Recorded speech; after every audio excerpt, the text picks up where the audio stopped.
It's an exciting time at NASA. We have 2 new commercial crew vehicles in preparation, Dragon and CST-100. We have the SLS rocket getting ready to get ready to launch on EM-1. We have Orion getting ready.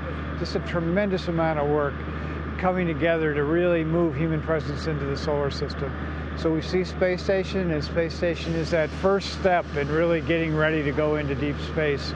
We learn what it's like to live in microgravity for an extended period of time. We've kept our crews on board for 16 plus years. Just absolutely amazing testimony to the spirit of the human race as we do these amazing things. When you look at this rocket, it looks simple, it looks easy. It's not simple, it's not easy. The work, the hours, the amount of time spent getting this ready for the 2 crew about ready to go fly is just phenomenal. And it's an amazing time to be here at the launch pad. Dan Hartman, Deputy ISS Program Manager here in Baikonur. Dan, on Yuri Gagarin's launch pad, a Soyuz is finally here, ready to launch in a few days. Tell us a little bit about the decision-making process in the wake of the Progress accident back in December that has made everybody comfortable that you're ready to go. Sure. Following 65P, there was an anomaly that the teams quickly determined was on the 3rd stage.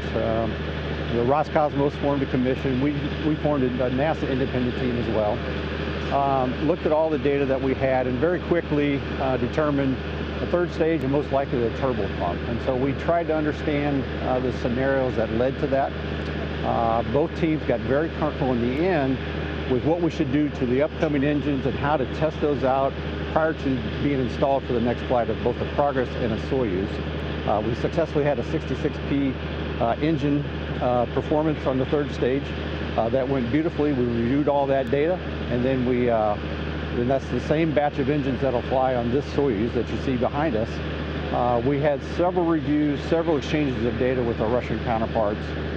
We recently went through our flight readiness review, and we got very comfortable with all the information that both teams actually presented to us. The Russian side as well, and so we feel very, very comfortable that we've got a good rocket behind us to go to the space station. Dan, for a couple of months there will be 5 people on station instead of the typical 6. Yes. But the good news, Peggy Whitson's mission extended. She typically does the work of 2 or 3 people on board. How will the time of 5 people be managed by the program and the partnership?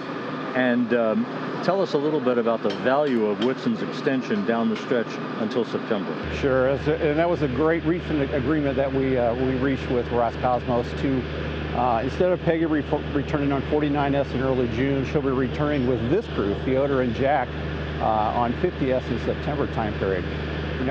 With all the, we had that 2-month gap in between with our indirect handover in the summer time period, June and July. And so this will help us fill that gap with certainly 3 crew at that time, eventually back up to 5 after that.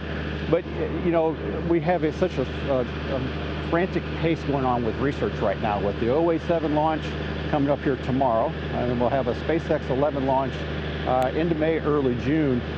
There's a ton of research on there that we need to be executed by the crew. Peggy is a perfect person to do all that. We've seen her and this crew set records as far as the number of hours per week and the number of hours per increment. Both of those records have been set recently by this crew on board. So with this crew in the crew of 5 time period with the extension of Peggy, I'm sure they'll keep that pace up for research.